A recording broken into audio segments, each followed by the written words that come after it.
Yung tokwa, nilagyan ko ng black beans sa lata, saka pink salt konti.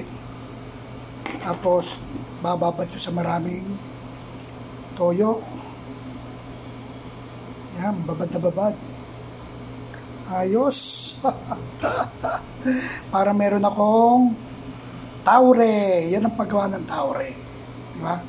Tokwa, toyo, black bean sa lata, pink salt. O pwedeng rock salt kung anong salt yan. Okay.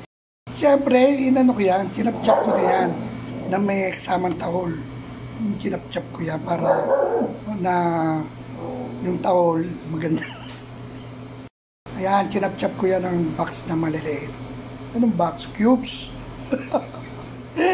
Okay. Dapat lubog na lubog yan para hindi amagin. Tapos, tatakpan natin. Alright. Iwan lang natin dyan yan. Iwan lang natin ng 7 days. Pwede na siguro yan. Or mas matagal. Pero okay na yan. Kasi pag matagal, baka amagin eh. Alright. O yan, dikita. Thank you for watching. I love you all. Bye-bye. Taure making.